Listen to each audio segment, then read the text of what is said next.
Mouthful of coffee, good morning. I hope you've got yours. See, mine's still steaming. Morning, everybody.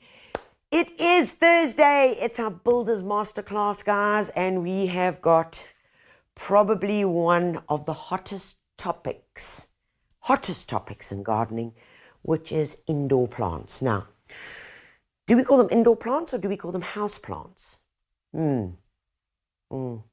So, okay, like the right thing to do is to call them house plants, not indoor plants. I don't know, there's some theory behind it, but we're just going to stick with it, and just stick with me. We now call them house plants. Most of us have names for them. I quite like that part. You know, Fred the ficus, Felicia, philodendron. We kind of become attached to them. I think more so because they are in our space so much. And I quite like that. It also makes me feel a whole lot more sane because I've been naming my plants forever. So if you've got names for your house plants, I'd love you to share them with us. I think it could be quite fun, actually. And maybe they're named after your grandmother as well. And maybe, because with a lot of houseplants, guys, and I know that because I'm one of those people, with our houseplants, they come from generations. They are generational heirlooms, much like the pearl necklace. God help us that we don't lose it. Get brought down from generation to generation. And you know, houseplants are the same. We remember, and I remember very fondly, very fondly, on my grandmother's stoep or veranda where the whole family used to commune. And I remember it because we were like, fear was put into us children, fear. So it was, if you walk out the veranda, you don't turn left. If we turned left, we were going to my granny's plants. And my granny's plants were, and here's the thing, guys, most of the plants that we see today, fashionable, fashion. My granny was clearly right ahead of her time, and she knew what was hot and what wasn't not. And she could have told us plant people and us gardeners a whole lot of wise stories. Her name was Granny Visser, Granny Yvonne Visser, and truly the matriarch of our family. Wild. Staunch Catholic, but bet on the horses every July. We were in one of those families where the priest used to still come visit. You know, they used to come visit like once a week or whatever. And I'm telling you a very strange story here. Maybe it's just kind of like where I am right now. But it's got to do with houseplants, I do promise you. But Father John was his name. And when Father John came, do you know those biscuits called Royal Creams? Do you know those? Okay, they're very dear. And anyway, special biscuits would get bought for him. And he would sit in the special lounge, where, of course, there were special plants. What were the special plants? The fine maidenhair fern. That very, very fine maidenhair fern that looks just, it looks like little droplets of water all the time. There was, of course, a bamboo palm. Okay. Sorry, did I do that? Got a cough. Bamboo palm. Can't stand them. Like seriously, if you've got one of those, like there's so many other things that can replace it and be better, and like set it free into the garden somewhere. Just set it free. But Father John used to smoke a cigar. First of all, we weren't allowed to touch the plants. And when he did come to visit, because we'd always be hanging out at Granny's, we were banned from the house. Banned. And then when he would leave, because he'd been smoking his cigar, my grandmother would then walk around with one of those sprays. You know, those tins of spray that you have inside the bathroom. And it was probably African violet scent or jasmine or something, but she sprayed that house stickit. It's like you needed one of those war like masks because she had to get rid of the cigar smoke. The bottom line is plants are really tough. And with all those tins of aerosols that were released into the fancy lounge, the plant still lived. How that happened, I don't know. But I will tell you that many of you do have those plants that were passed down from generation to generation. And I have many of those. And how stressful is it when you've got to repot it? How stressful is it when it gets like some brown marks on the leaves? You're like, because I call them after the people that passed. Granny Jill, you cannot do this to me now. You cannot have this moment. We are going to keep you alive. I'm going to give you mouth-to-mouth resuscitation. I don't care what it takes. But yeah, I hope I'm resonating with you because I think it is what it is. It is what it is. But let me know. I'm really dying to know if I'm the only mad one that's out there. Shanae, good morning. Jenny, good morning from Montclair. Hand pink waving. Hand pink waving. Cindy, good morning. I talked to my late mom's Hoya. You can have really good conversations with them, hey? Very deep. Very, very deep. Terry, good morning. Kevin, good morning. I think Kev's got swine flu, but never mind. He's on the mend. Kev, we miss you. We've got nobody here. Kev's meant to be controlling all the cables, and it's going to be very interesting today because I think Mason might get tied up in the cables, but we can't have Kevin here because he's not well. Valerie, good morning. Mandy, good morning. Kathy Townsend, good morning from Lone Hill, Joburg. Tian, there's my hottie. Good morning, Tian. From a lekker cold Cape Town. It's been cold in Cape Town, hey? Geez, guys, that cold like comes up from the ground. We were there this last weekend and we had the most fabulous weather. And then in the afternoon, we saw those cirrus clouds coming through after the weekend. I was like, oh, hier komt it. Sue, good morning. Cindy, good morning. Guys, it's lovely. Barbara, morning. You've had lots of rain, I know, because your dams need the rain. We've got to get it now, guys. We've got to get it now. Propvol, it must come. Shelley Murray, good morning. From Springs, very cold Springs. Claire Kube, good morning. Alicia, good morning from Pretoria East. Guys, it's lovely to have you all with us. So I'm still waiting. I want to know, what are your plant names? What do you call them? Do you call them a pothos? Do you call it an epipremnum? Do you call it by its botanical name or by its common name, like the pancake plant? I mean, I would love to know where all these names come from in any case. Or do you call it by its botanical name? Or do you just give it a name? Okay, but anyway, guys, I want to know what they are. So, it's a big topic. There are lots of us plant collectors out there. I met someone on the weekend who has 49 houseplants. And she lives in a flat. Don't you love it? Don't you just love it? I'm like, yes. So yes, it does become a bit of an obsession. There could be worse things in life, in my opinion, to be obsessed about. So the fact that we've got some beautiful plants to surround us, there are many things that they do. And we're going to get into that a little bit later. But let's first just talk about some of the basics. And I'm going to whip over this, guys, because if you want to find out more, we have done another live more on the practical elements and how we link them up in terms of decor, styling, pot covers, and all of that. So do go back on the channel that you're watching now, and you'd be able to find it to go more in depth. So we're going to whiz around and just go through that. Most importantly, we need to think about size of plants. Now, that might sound kind of weird.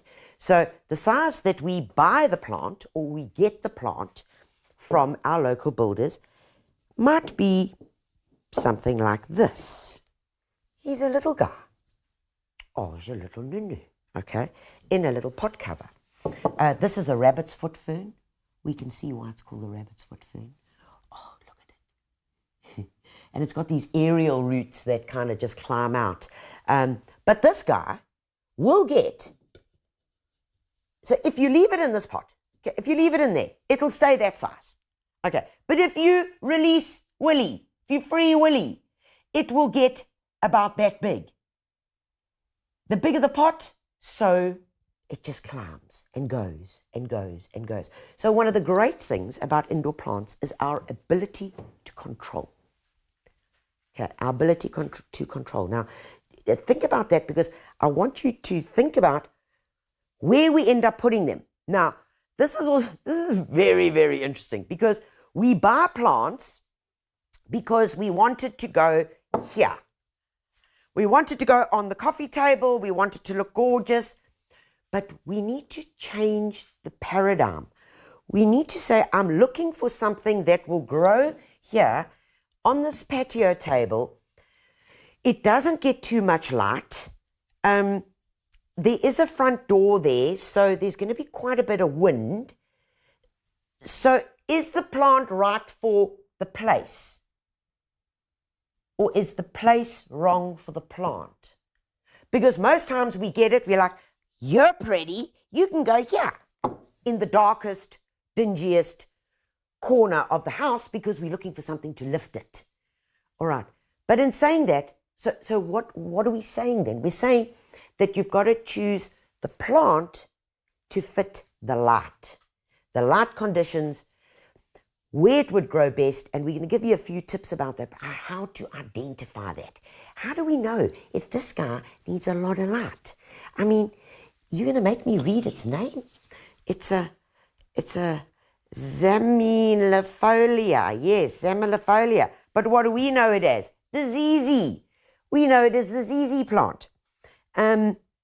Quickly about this plant. How have we all killed them? Very quickly. We've mostly killed them through overwatering. So most indoor plants, you're going to water once every 7 to 10 days. Okay? Once every 7 to 10 days. This guy, you want to water every 2 weeks. Why? Why? Look at the plant. It'll tell you. Look at the plant. It's got these thick, squishy, quite squishy. I can actually push them down. Quite squishy stems, which are full of water. Storage organs. Okay? These are storage. So it's a stem that has become modified to become a storage organ. So it's full of water. So the way you want to kill it, just like a succulent, is give it too much water. So stress them out only every 2 weeks. Okay, important. Right.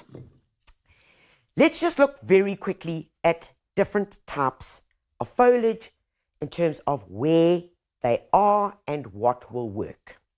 Now, don't look at this. We're going to talk about this guy a bit later. Okay, we're going to talk about it later. Now, plants with dark green foliage. Dark green foliage, okay, right, dark green foliage means that they can cope in low light. First thing, low light. Okay, this over here is an anthurium, beg your pardon, is a spathiphyllum, also known as the peace lily. Comes in many different sizes, many different varieties, but kind of this is like a real go-to plant. Many people will buy it in flower and it'll never flower again.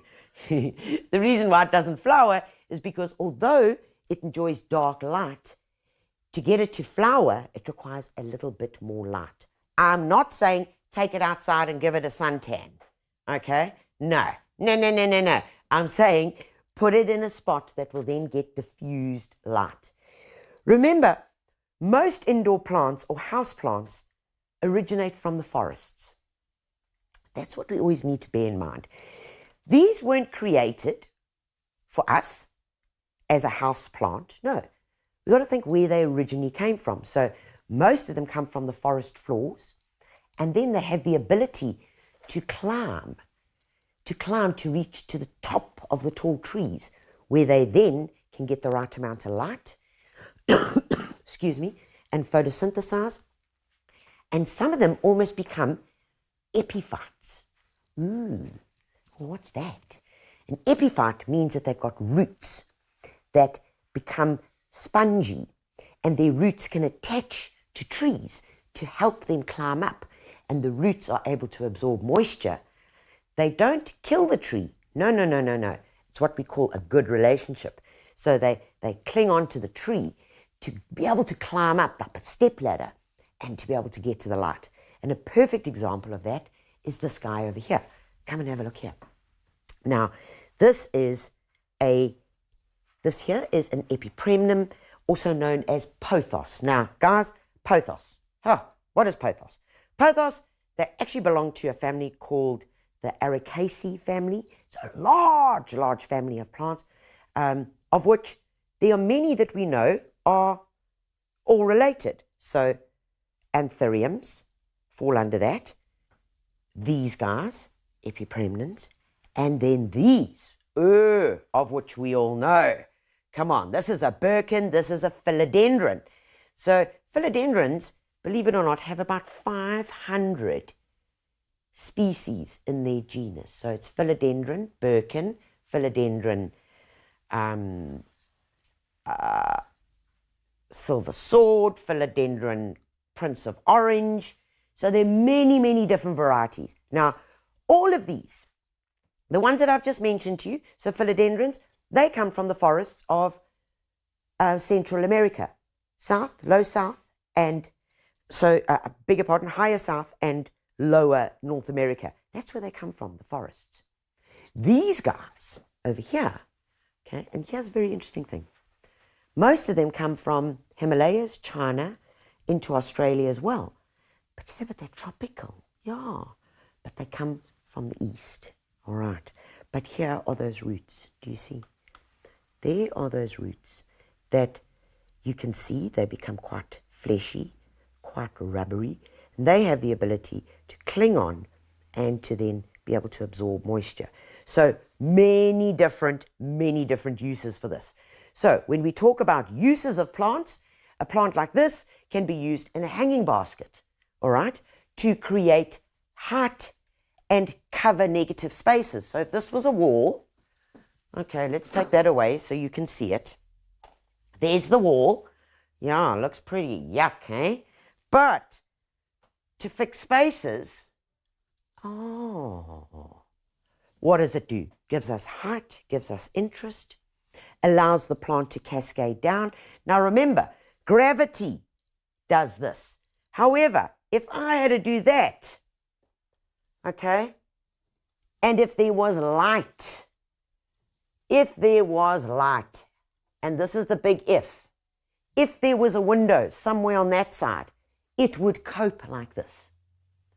However, if there wasn't, it would not, okay? It would continue to do what gravity does. However, if we are wanting something tall, which literally is the same plant, same family, we could then have it growing up on a moss pole, especially if you've got narrow spaces, because you don't want something that's going to take up too much space.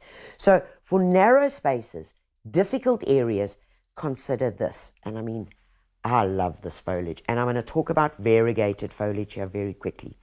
Now, where there's variegation, it means that there is no chlorophyll.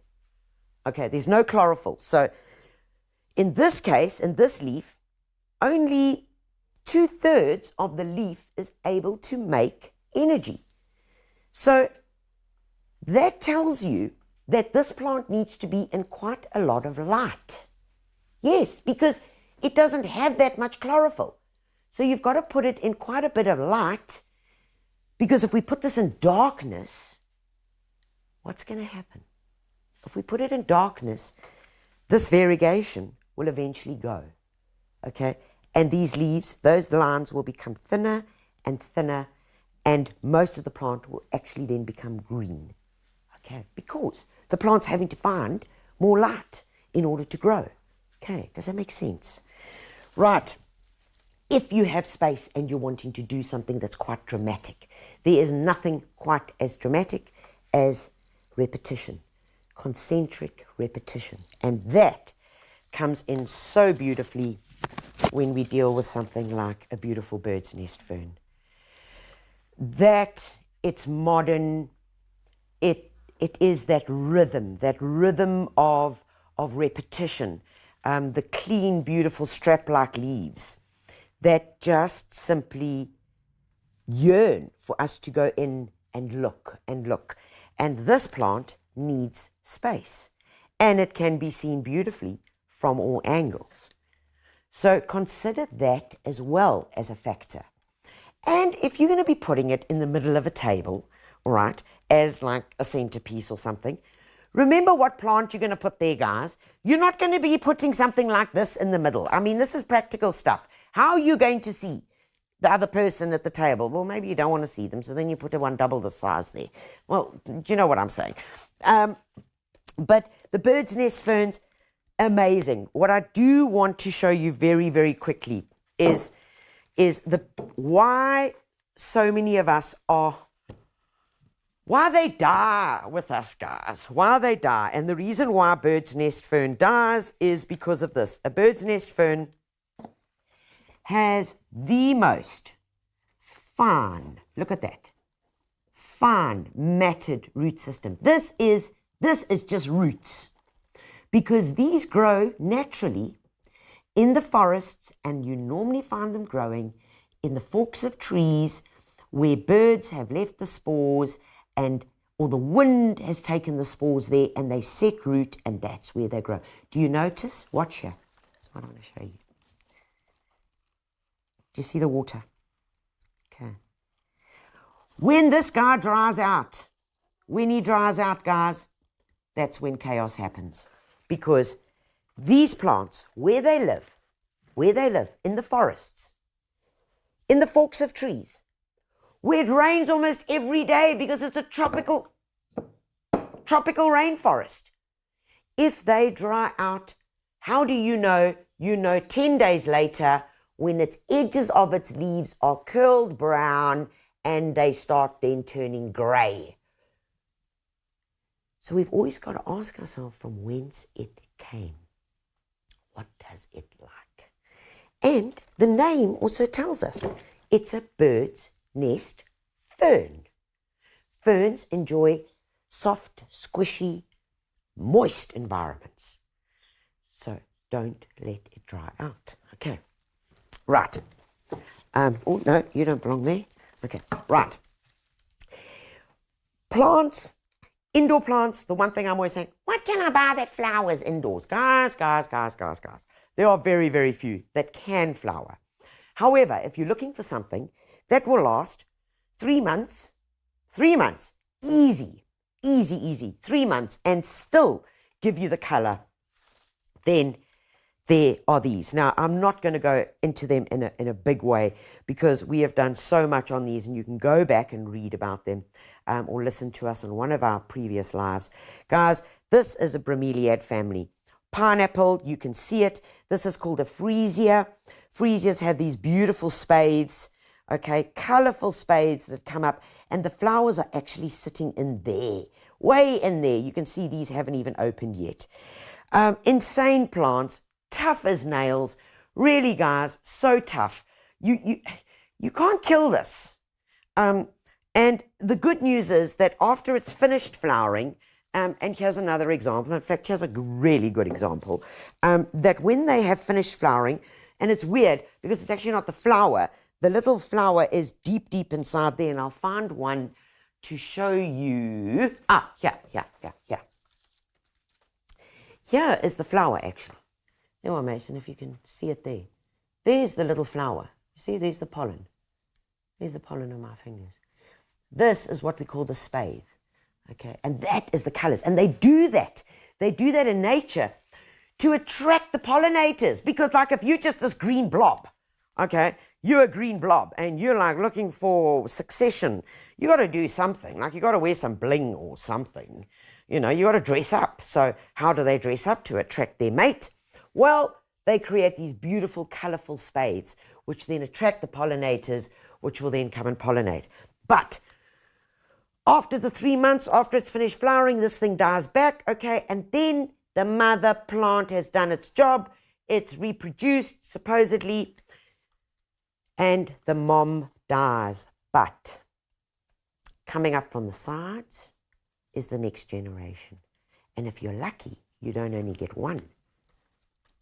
You sometimes get 2 or 3. Okay. Now, the trick is, guys, don't be impatient. Do not say, oh, this thing's looking terrible now. Let's just remove this main plant and let's keep the babies. Guys, you've got to wait for this baby to become at least half the length of the mother plant. Half the length of the mother plant. When it gets to that, then you can remove it and pot it on. Okay, very important. If you do it before that, like it's still attached to mom, and it's still got its umbilical cord, and it's still needing from mom. So don't take it off too soon. Very, very important. Okay. Filling spaces, tall plants like Fred here, the ficus, tall, narrow areas, dark green leaves. However, ficus. So many of us have bought these. Whether it's this one or whether it's the ficus elastica, you know, those ones with the big coloured leaves. Put it in a spot in our homes, and gosh, in 10 days' time, it looks like somebody shook it because all the leaves are on the floor. Guys, with ficus, they really don't like moving. They're quite grumpy. When you move them, you do need a lot of light. Ficus, although this has got green leaves, it's got paler green leaves. Paler green leaves, they need a lot of light. Okay? And do not overwater them. Although it's a fig, ficus belongs to figs. Although it's a fig, and we think somehow, yes, fig, jungle, lots of water. No. Because a lot of these are from India, where it actually can get quite dry. But they do have wet seasons. But too much water all the time will make its leaves just drop off. And if you move it into a dark part of the home, guys, it will shake, rattle, and roll, drop all its leaves off and say, I am so over this. So don't be too excited to move them, because you really can kind of set it back a whole lot very, very quickly. However, if you put it back to where it was, where it got lots of filtered light, very soon those leaves and new shoots will start pushing through. Okay, so nice and easy. Now, when it comes to decorative and pots, guys, there are so many options, and we call them pot covers, and I'm going to just do this over here because I'm going to get to that now. But the pot covers that we see change seasonally, and there are some without holes, okay, right? And there are some now with holes. All right, remember, if it has got a hole, guys, and you're going to water it, you can't just put it back down there, because it's going to stain your very, very beautiful tabletop and cause some damage.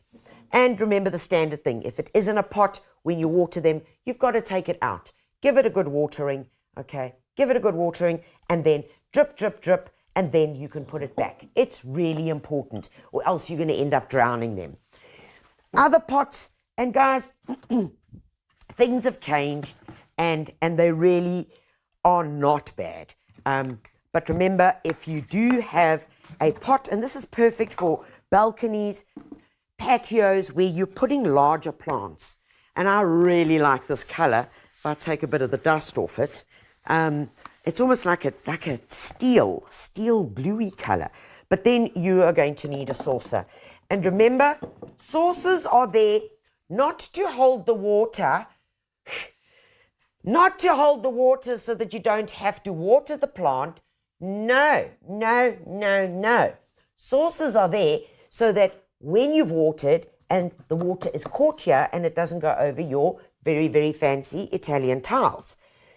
They are here so that you can then take that water and empty it out.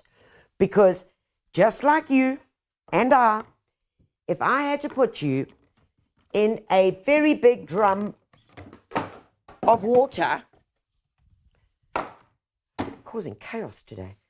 If I had to put you in a very big drum of water and leave you there for 24 hours to 48 hours, and I then removed you from the drum of water, what would you look like? Yeah, quite wrinkly, granny fingers. And maybe some of your skin would even be peeling. That's what you do to the plant. Think about it. You've left their roots soaked up in water. There's no air. They cannot breathe. So that is why, and one of the main reasons why we kill these poor guys. Excuse me. But from a selection of pots that you can use, great drainage, guys. So important. This is a range that is available at your local builders, and I love the fact that they are well drained, guys. Very, very important. Okay, so now let's get to some of the weird stuff. Okay, some of the weird stuff, because this is what we all love. Now, can we grow plants in water? Yes, you can. Yes, you can. Okay, so this beautiful guy, Philodendron Birkin. Probably one of the hottest plants, hottest philodendrons. Remember, we said they belong to the family Ericaceae. They come from the Americas. And this plant can grow in water. Just in water. So all you would do is you would buy it, like as a normal pot plant, wash off the roots gently, take all the soil off, and you pop it into a vase. Consider proportion and height. You couldn't put this in a vase this tall. It would just look silly. Remember, always think about this in terms of a plant, 2/3 being the plant, 1/3 being the vase. Okay, does that work for everything? Oh, so how do you look after this? Well, once a month, you would just change the water, all right? Literally just change water. If you can, do rainwater. Really, it is much better. And if the water drops, you just top it up a little bit. That's it. And this plant can live here for years and years and years. In fact, a philodendron can live up to 25 years. That's its lifespan. 25 years. Whereas an anthurium, a spathiphyllum or a pothos or an epipremnum, if you kind of got them in the right conditions, 10 years, you're doing really well. 10 years, you're doing incredibly well. Okay, now, other ways. Remember when we're talking glass, and I want to do this because it's really something fun that you can play with, is what else can we do with it? Now, it's really simple. Look at this beauty here. This is just about clever. Beautiful vase, nice textures.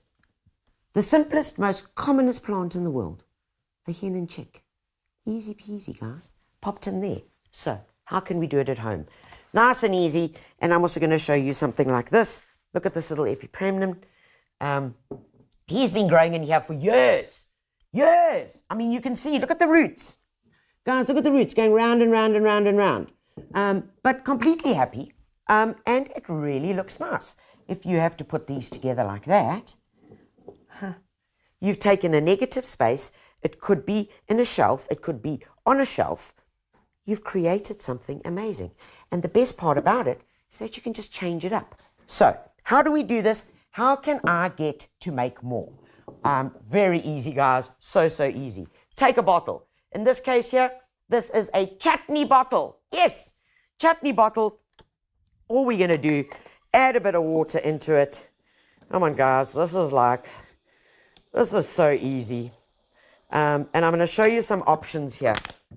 Now, the one option would be to take this little guy that's going off like and now watch what we do here. So, see? No leaves, no leaves. Right, I want this. So I'm going to cut it there. I'm also going to prune that there. Immediately, I actually make the plant look a whole lot better. All right. Over here, the hen and chicks. We know they make little chicklets. Same thing. We're just going to cut that off here. So if we wanted that, it doesn't get any more difficult than that. Okay, epipremnum here, pop it in. And the beauty about this, and don't be fooled, guys. Less is more. This is about simplicity. This is about statements. This is about clean spaces. All right, so don't end up doing this. Don't end up putting many different plants inside one vase. It just doesn't look cool. Okay, all right, so put this in another thing. And that's it. It really is that easy. So go out there and you can create as much as you want. If at some point you want to take it out and you do want to put it into the soil, you would do exactly the same, and we are going to show you an easy way and a really easy tip on how you can get that the right way. Okay, now, okay, that's your making more. Next, I want to show you, and I think I'm going to go into this because a lot of you, when you repot, and guys, I had someone not so long ago that said, oh my goodness, I repotted all my indoor plants. Yes, all my indoor plants, I repotted them because, you know, they were looking quite sad. And so I decided to repot them all at one time.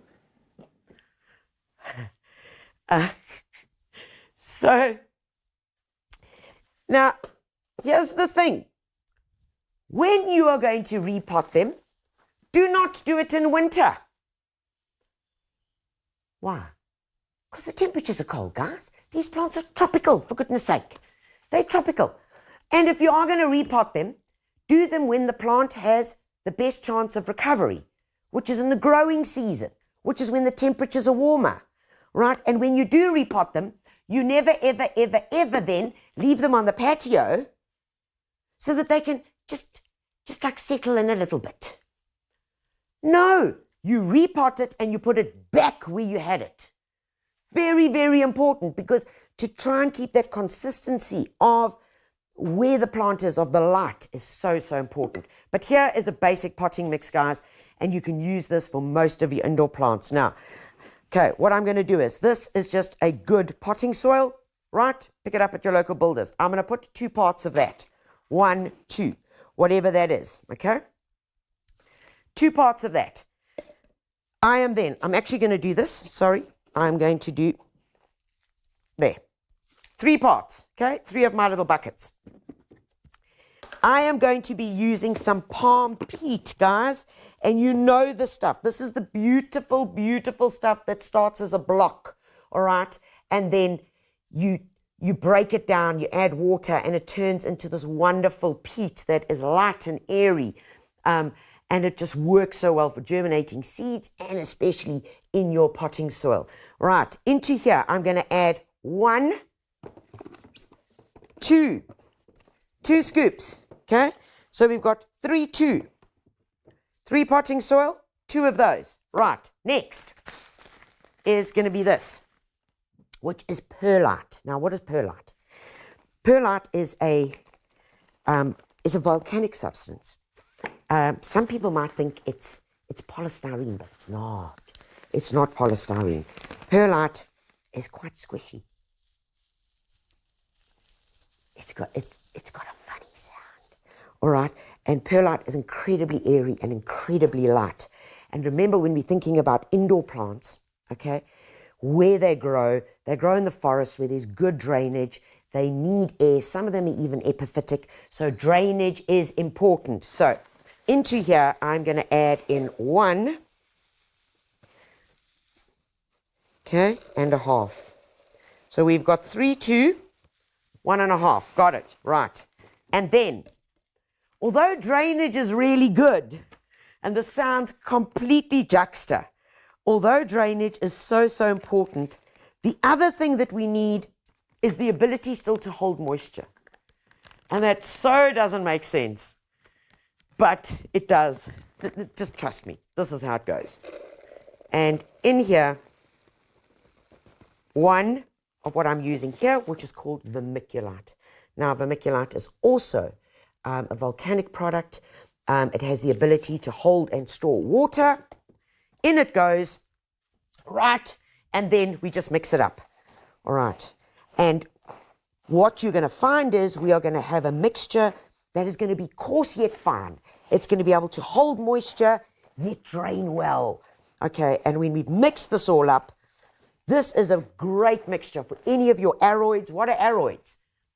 Aroids, we hear people talk, I'm into aroids. Okay, what are aroids? Aroids is anything that belongs to the Ericaceae family, which is that big family. And they would enjoy this because look. Now, of course, you could always just add in a handful of some organic fertilizer into here. But here we've got a beautiful airy mix that will still hold moisture. It's not going to compact and squash the roots and stop air. And that, guys, is a really simple, basic mixture for all your indoor plants. Okay, away with that. Let's put that this side. Okay, right, got that. If you missed the ratio, let me give it to you again. Most of these things I do on the fly. So it's 3 parts of potting soil.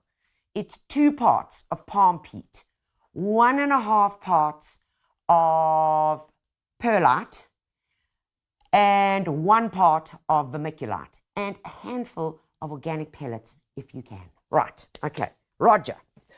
Okie dokie. Right, next up, guys. We are flying at the speed of light. Now, fun. May come across this way.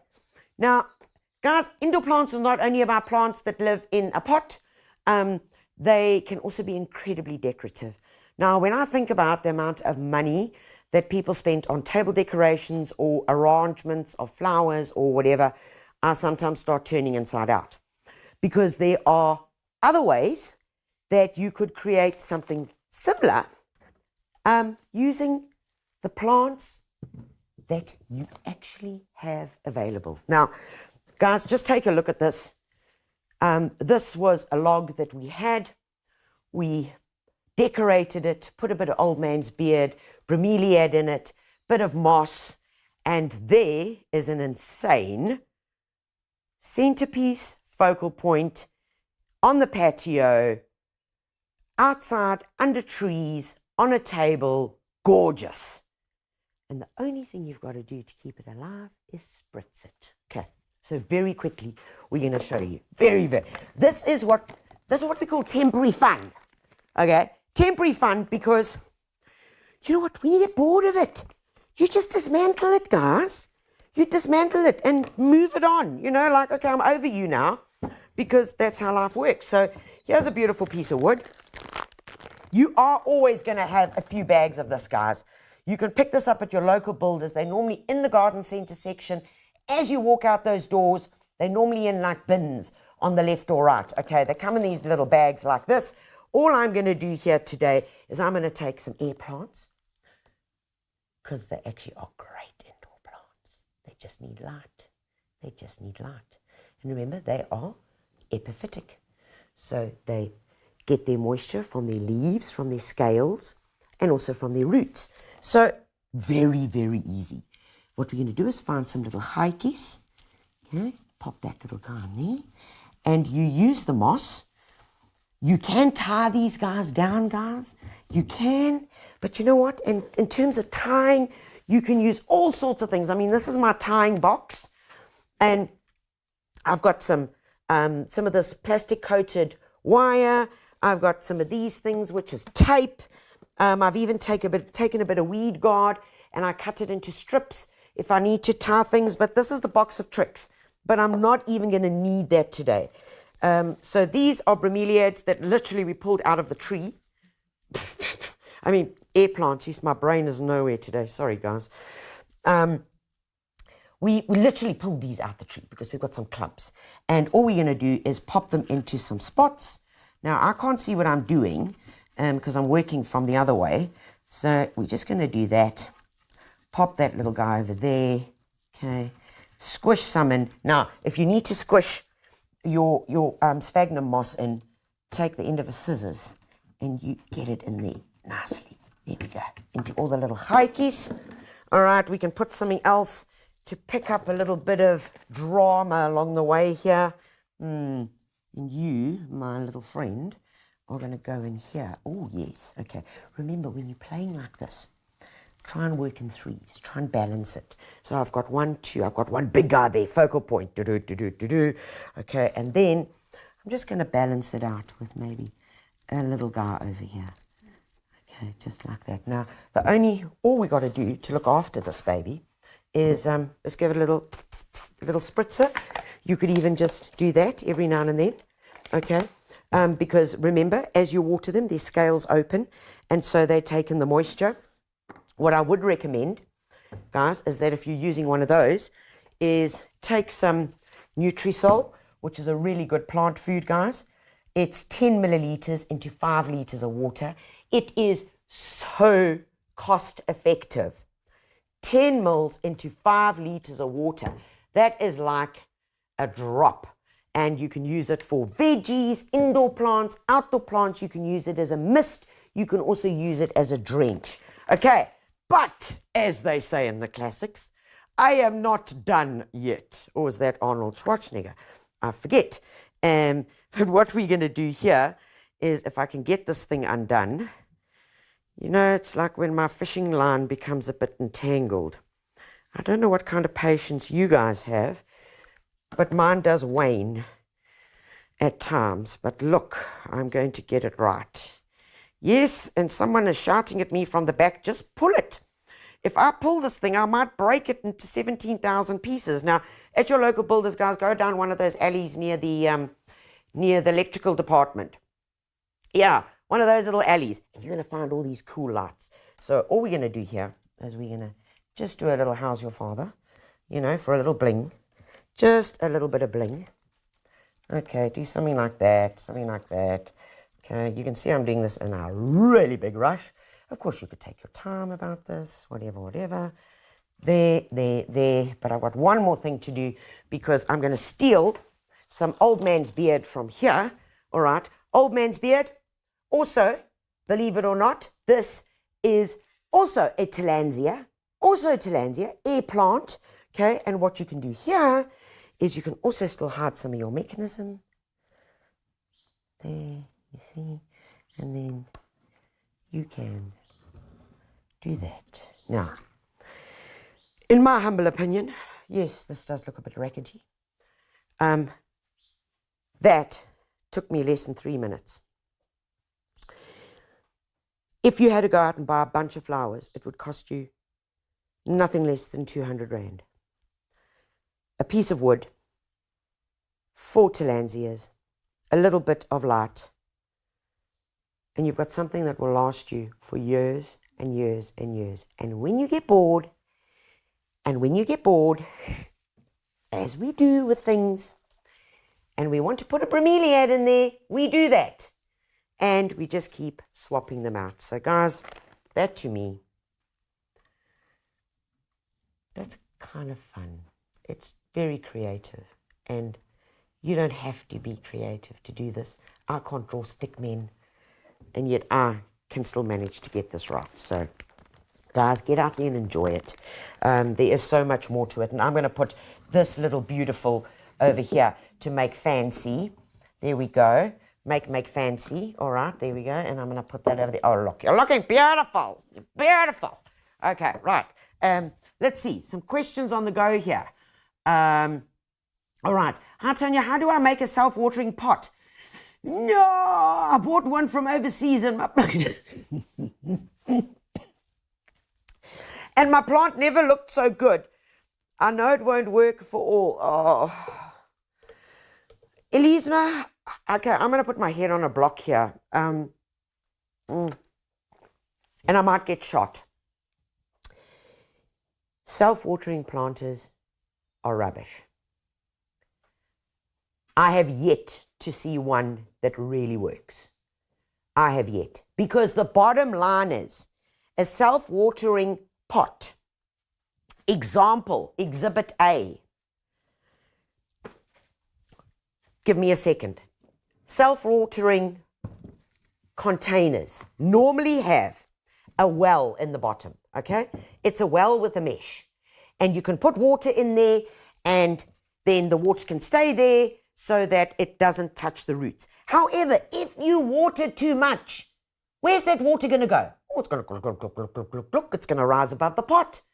Some self-watering planters actually have a little valve here, which you can open and drain the water out. But come on, guys, can I see you doing that?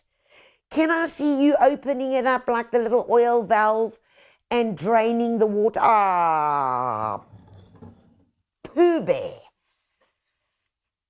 I can't see you doing that. Some of the self-watering pots, true story, oof, this gets me very upset. Some of them have a wick. So they've got the plastic pot. Let's pretend that this is a plastic pot, and they've got a wick.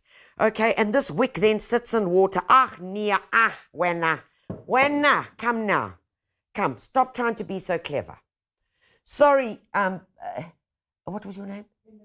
Elisma, I'm sorry, but they just don't work, and we're wasting our money. Just buy a pot cover, put the plant in there. When you need to water it, take it out, water it, put it back. Life is simple. Okay, yeah. Not all that fancy stuff. Okay. Anita, I have scale problems on some of my indoor plants. Oh, can I get rid of it organically? Yes, you can. You can. You can literally take a lappy. Okay. You can take a lappy, and if you are patient, you can just take a lappy and you can wipe them. And you can wipe and remove the scales. Some scale, however, is quite tough, and they almost get quite like scaly. They get a hard outer covering. So sometimes they're a bit more difficult to get rid of. So what I would suggest that you do is you could either use oleum, all right? You could spray oleum, and you just dilute your oleum as per the instructions. Spray the oleum on, and what the oleum does is it's an oil. It smothers the scale, and it stops the scale from breathing, and the scale will eventually die. Remember, because scale is so tough, it could be dead and it could still be attached to. So don't say, oh, this is not working. Just be persistent. Once a week for 3 weeks, you should have it under control. But whilst we're talking pests and diseases, guys, you are going to get hohos. You might get some aphids. You might get some mealybug. Mealybug is generally the best or the most one. It's like cotton woolly stuff. Garden gun, have some garden gun on hand. It really does the trick. It's already mixed in a spray bottle, and all you got to do, turn the little nozzle, and you can give it a spray. Guys, it's so much easier than having to dilute this and then worry about it and forget about it. It really does the trick. The other thing that you can also use is insecticide granules, which is a systemic, which you sprinkle around the plant, and as you water the plant, so it's taken up into the roots. However, this takes much longer to work. Okay, this has got to get taken up into the plant through the roots, and only then will it be effective. Okay, so this is more of a long term. Right, feeding. So important, guys, because remember, the plants can't go somewhere else to find the food. They can't send their roots off there. So please feed. And I'm going to talk very, very quickly about feeding. As a good general feed, remember, I spoke to you about Nutrisol, 10 mils, 5 liters of water. Do you see this plant? I wanted to tell you about it a little bit earlier. This is a bamboo palm that is in desperate need of repotting. How do I know it's in need of repotting? Guys, the pot kind of tells me, the plant is telling me. I'm unhappy. The soil is very compact. Look, the roots are up here. There's a root. It's getting lots of browning, all right? Browning on the ends, browning on the tips. Normally means stress or too much water. Or too much water. This yellowing is what we call chlorosis. It means that the plant is missing iron. Iron, okay? Fe, iron. So all you do is you get a packet of this stuff. It's called iron chelate. Dilute it into water, and you would water your plant as normally. Guys, it'll fix this palm in no time. But what I do also need to do is give it a good repotting. All right, very important. Okay, Orchids. So many orchids are coming into bloom now, guys. And this is a beautiful cymbidium. Look at you, look at you. Cymbidiums are starting to come into bloom. Look at this lovely flower spike that it's pushing up here. Guys, with orchids, please. Some of you don't feed them, some of you do feed them. If you feed them, you will get better results. I promise you that. Food. Now remember, with orchids, they're different. They need a proper orchid bark, which you can pick up at Builders. They need a proper orchid bark. But when you're needing them to come into flower, that's what you're going to use. Flowering orchids, guys, it's very simple. You dilute 10 grams into 5 liters of water. Very, very simple. And every week when you're watering, or twice a week, you give them a good drench. Okay, so please follow those instructions, but I can't wait for this beauty to come alive. Yay! All right. Next up, last thing. How are we on time? Do you think I can fit it in? Oh, yes, I'm going to be able to fit it in, guys. Okay, right, just let me clean my space over here. Right, okay, let me see what's cooking. Good looking. I pinched. Can I say your name? No, wait, man, I'm asking. Okay, never mind. Anonymous called in, sent a message. I pinched a slip of plectranthus 100 years ago. Don't know what it was called, so it's been known as Jackie in my household. Don't they grow better? The stolen plants always grow better. Oh, guys. Oh, God bless you, Anonymous. Anyway, yeah. Gardening has so many wonderful characters in it. So many wonderful characters. Okay, last off, guys, I'm going to show you a very, very quick way of how to make your own moss pole. Now, moss poles come in really handy, especially if you are propagating your own epipremnums. You've got a lot going on, you've got a lot growing, and you need to make more. Yeah, what are you going to do with them? And you're running out of space, so you want to control them. And what is a moss pole? It's this thing here. Remember, I showed it to you earlier, because they don't only have roots, but they are semi-epiphytic, because they've got these aerial roots that then can clamber onto things and hold onto things. So all you do is you go to your local Builders and you find some of this stuff. You know that everybody has to buy when they get a puppy. All right, yes, because to stop it from climbing through the burglar guards or something. So you get a bit of this, and it doesn't matter how big, how small, how tall you want to make it. But guys, it's really, really simple. And I'm going to make a very thin, narrow one here. So you just cut that up like that. All right, you do that. Okay, that'll be about thick enough. I could even make it thinner. Okay, but I'm not going to recut it now. Okay, so that's what you're going to do. You get the idea. But before you do that, you're going to put this here, and you're going to get the coir. The coir that you buy for your hanging baskets that the birds love stealing. All right, so you're just going to put some of that in there. Now, you could do it the other way. You could make this and then push it in. It could take a long time. So you want to do it this way. It makes life a whole lot simpler. All right. And why do we put the coir in there? Because the coir looks nice, and the coir can also hold a bit of moisture, and we're trying to emulate the tree, the bark. All right. So in it goes there. We're going to pop this over just like that, and you can either use a bit of twisty tie, or you can use a cable tie, because a cable tie fixes everything. All right, and then we just take that there. And remember, don't stress about seeing this here, the black, because your plant's going to grow up there very soon, and you're not even going to see it. So there we go. And I'm doing this very roughly, guys. And we're going to pop another one over here. And you can, of course, use smaller cable ties. Get this little guy in here. Oh. And you can create your own moss pole, because, you know, you will always have extra plants.